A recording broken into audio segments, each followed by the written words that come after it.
If something goes wrong in any one of the visual aspects of performing that task, they kind of fall apart.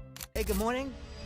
And this is Dr. Joel Shertock, President of Process Industries Consultants, a chemical engineering consultancy located in Newark, Delaware.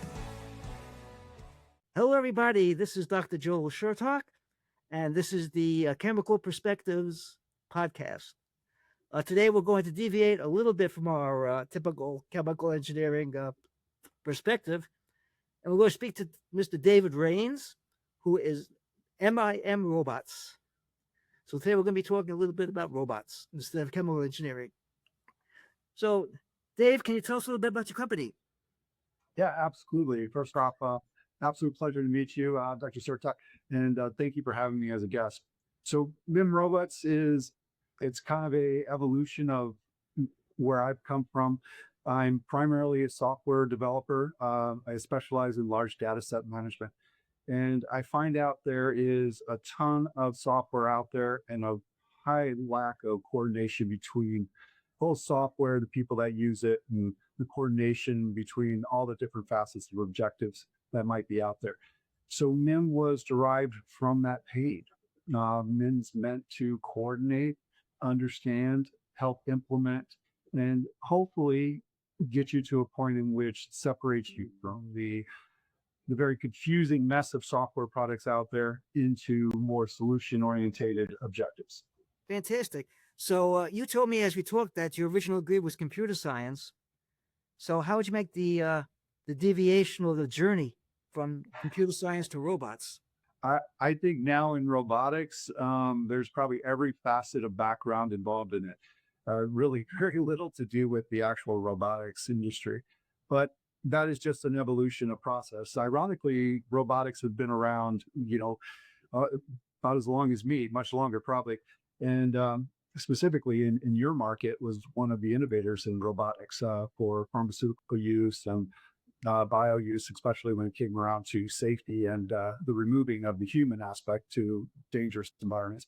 But everybody's evolved into it because has a little bit more notoriety today. Sounds a little bit more fun to be involved with. Ironically, those find out really fast that it is a very complex industry. The one in which is dominated by some great companies that have some great experience for a very long time managing it.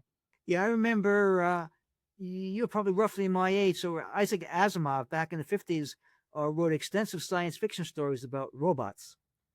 And he published two hardcover books called I, Robot, and the second hardcover called The Rest of the Robots.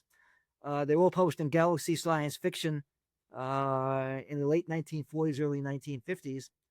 And of course, they were nothing like we have now. His technology is probably about 80, 90 years from where we are today. They had positronic brains and blah, blah, blah that looked like people.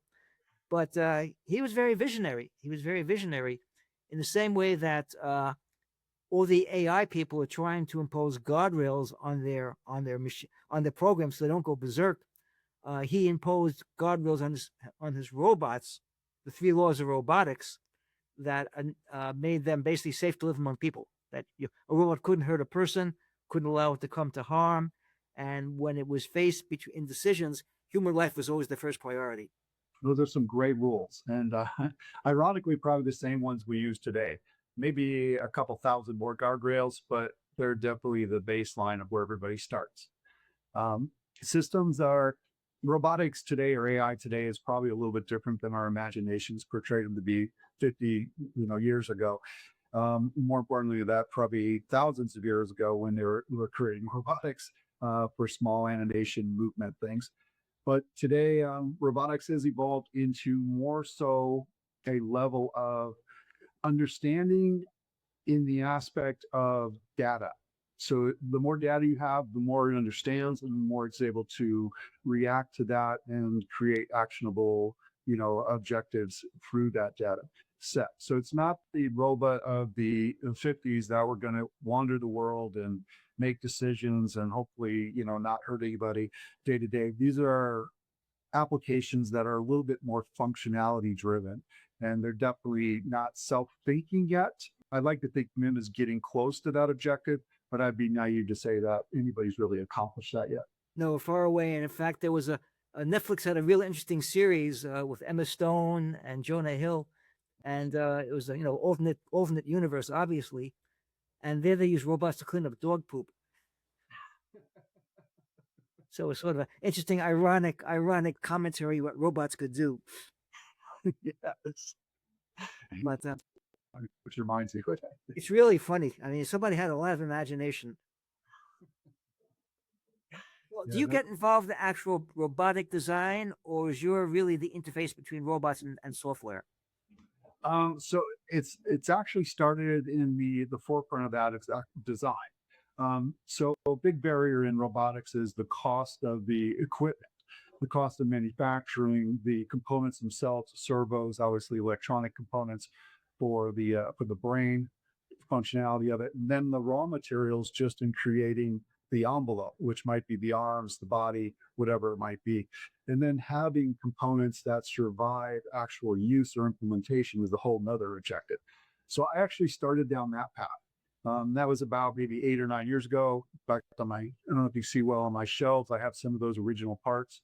Um, I was trying to figure out a way to create plug and play, almost like Lego type parts that could be then built on top of one another to solve virtually any kind of movement situation, whether it be picking something up, moving something over, or even it could well been like CNC type work, drawing something or whatever it might have been. But any type of mechanical movement that might maybe only take 2 servers. Sometimes they take 4 servers, sometimes 6 joints. So all mine were meant to be plug and play. So I started down that path, and then I started figuring out really quickly that the barrier in going that direction was a little bit, I was too soon in the process because very few AI systems plugged into it and were able to actually use or manage the different configurations. So that then led me down a rabbit hole into, can I create an AI system that would actually learn from experience? And that was the created MIM as a learning tool first. Entire existence is based on what it sees, hears, what input is put into it. It absorbs that as the experience. It could be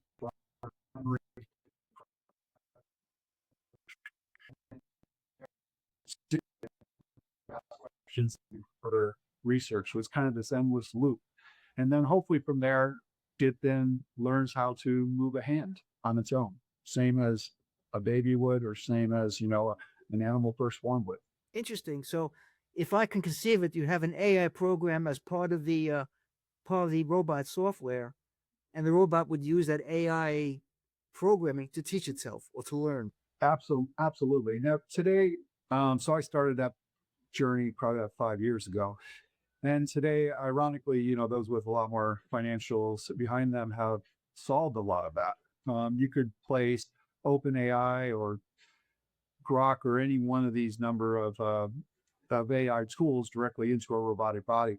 And then hopefully it would then function going forward pretty easily.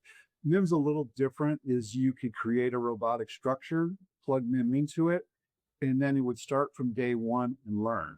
Hopefully by the end of the week, it's walking out the room and using all of its appendages. Now, what is learned is transferable for future. So it's just a different methodology in teaching robots. So actually, it learns like a baby would learn, like you pointed out. Exactly. And then it's duplicatable after. So once it learns, how to walk with a particular set of legs, that's can be transferred to, or duplicated or mirrored into other robots. Where this has an advantage in our space is if you watch TV or you've kind of seen these cleaning robots or robots doing unique tasks, typically they're remote control.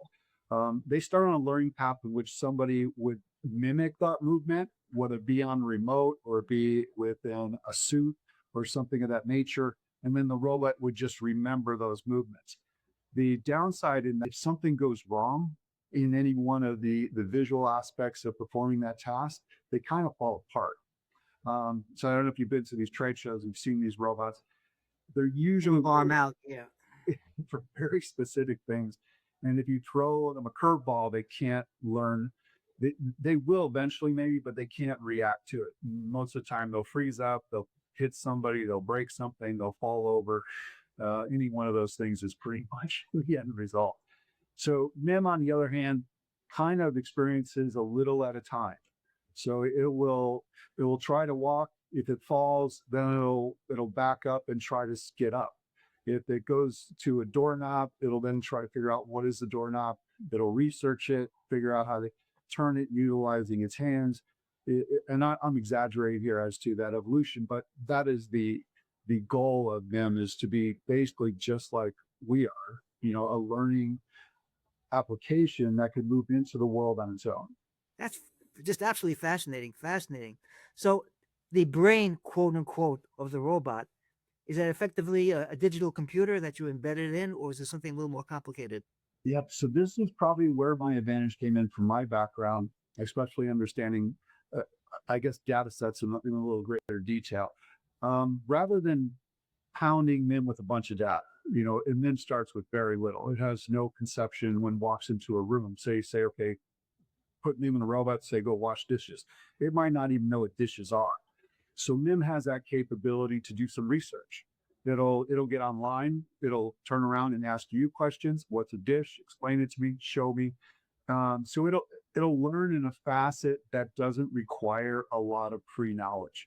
Therefore, it's a very small model. MIM can be hosted literally on a laptop. Um, it doesn't need a full data set to function and move forward in the world. That is very, very fascinating. So in principle, you could take your robot in a virgin state, all plugged up, ready to go, put it into, say, a situation where it has to do like washing dishes in a restaurant, and by watching people do it, it could learn to do it itself. Absolutely, and not only that, it would do its own research. It would ask questions. It's very interactive. In fact, I have MIM turned off right now because it tends to interrupt me a lot. But it gets very interactive. It'll ask It's like a 5-year-old, except with the brain of a mathematician. It's very curious. Wow. So would you now do you use a pre-canned AI program, or are you using one of your own? I started from scratch. Oh, Not an advantage though. So well, probably that never is sometimes.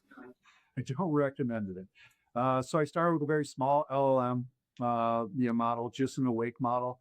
And then I started adding my own base data for training, which is an automation of training. So basically ask a question, get an answer, verify, apply logic, and then repeat the loop.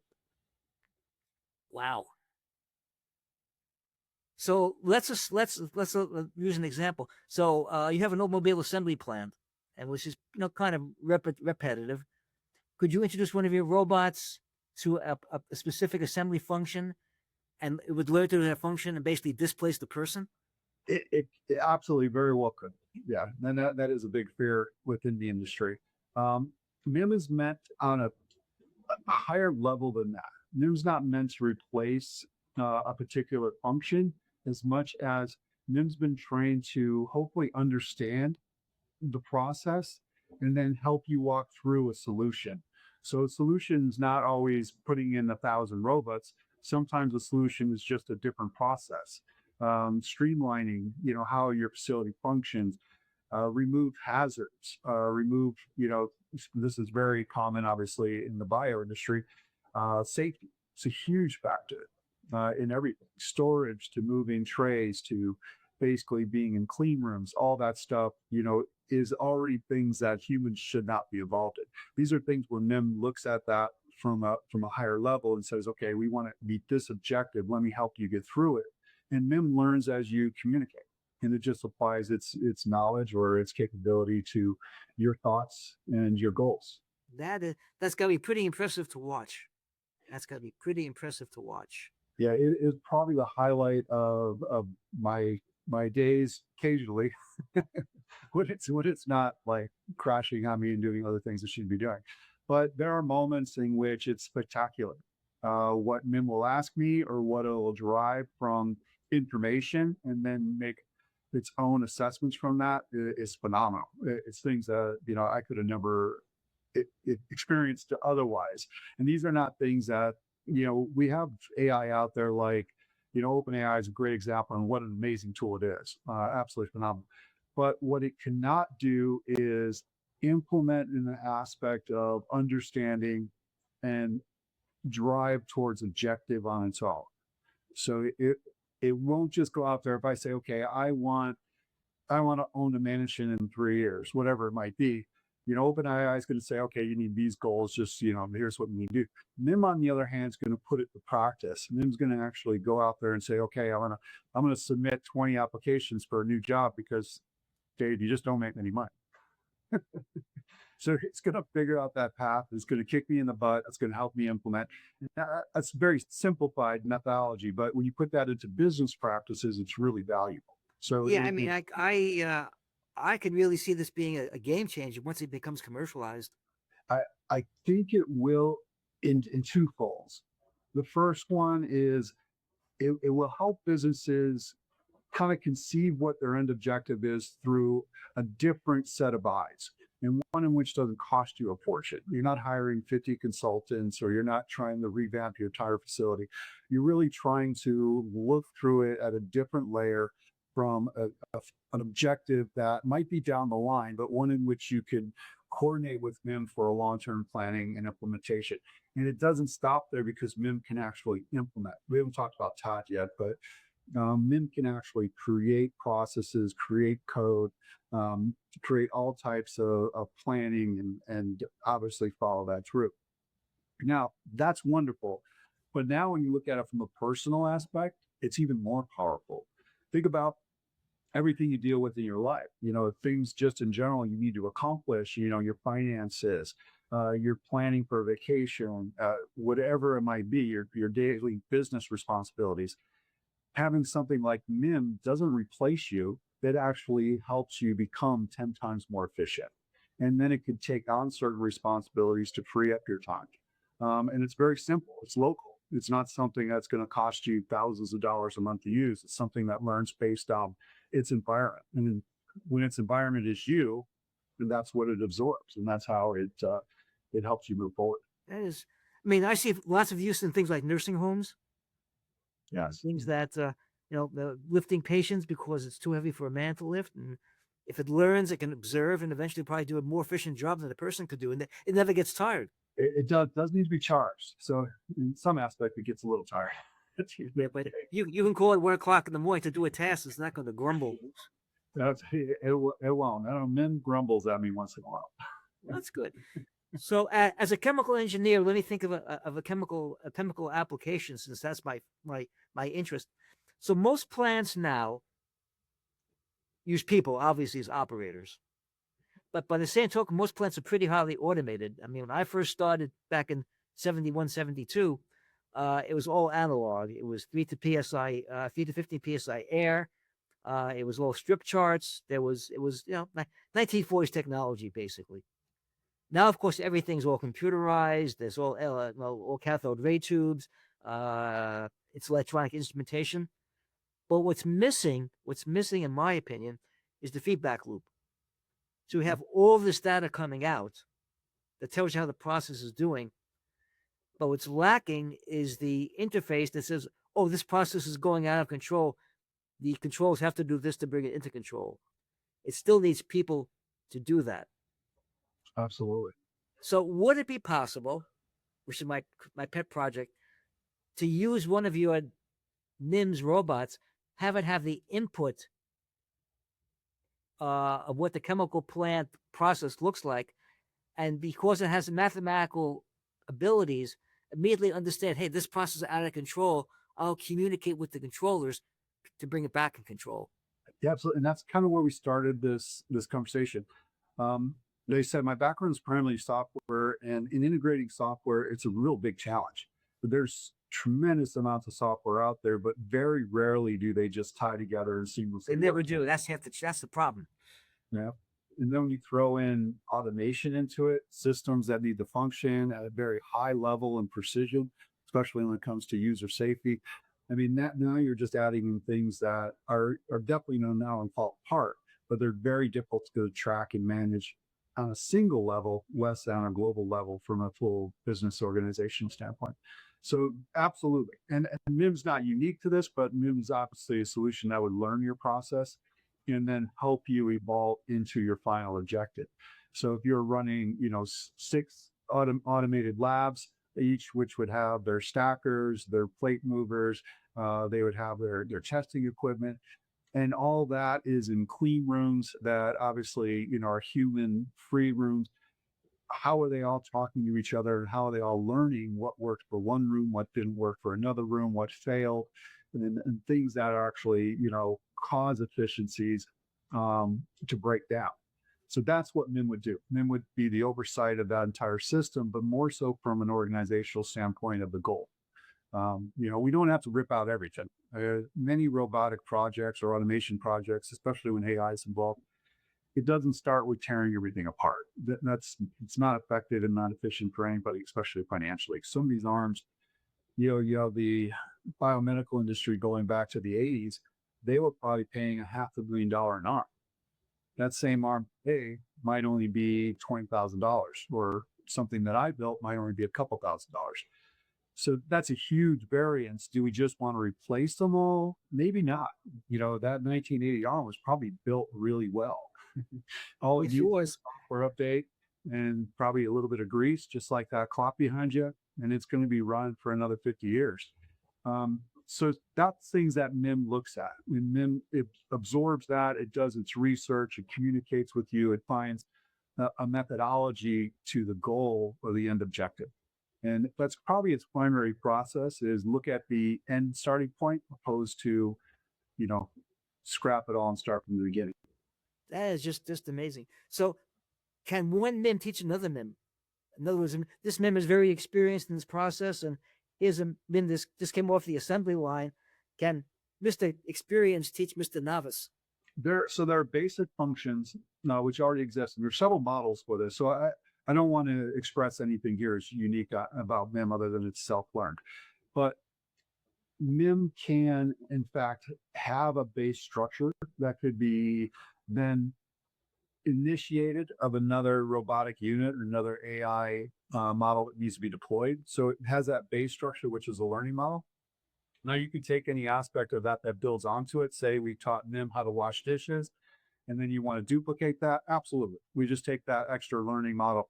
But that's not always the case. If you're in a biomedical facility, the last thing on your mind is a MIM that can fold clothes. You just don't care about it. So why carry that baggage into that environment?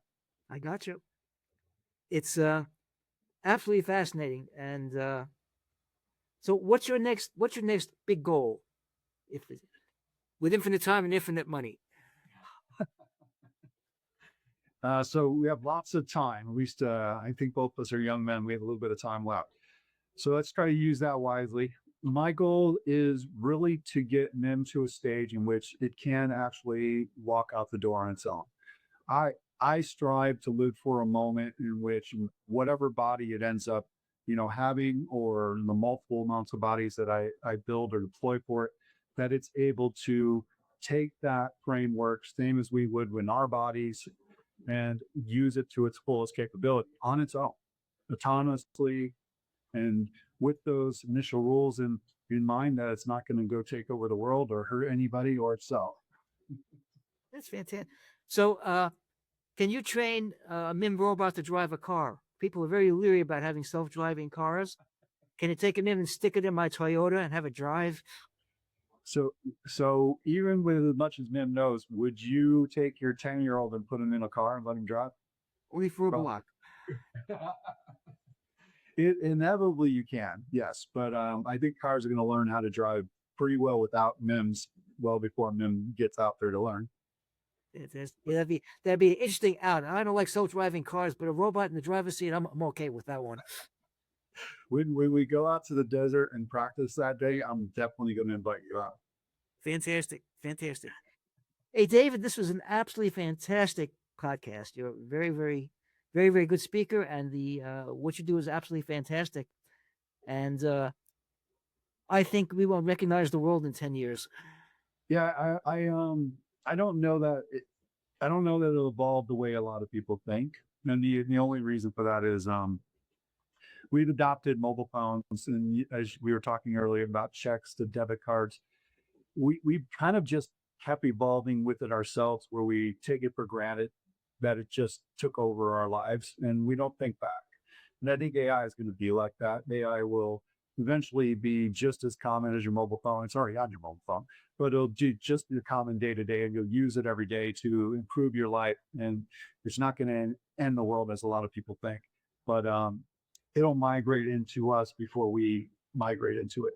It'll just be there, and people say, "Yeah, it was always like that, right?" No, what's the problem here? Okay. Very, very good, David. Thank you very much for your time, and this will be a fantastic podcast. Hope to talk again someday. Fantastic, fantastic. Hope you have a nice afternoon. You too.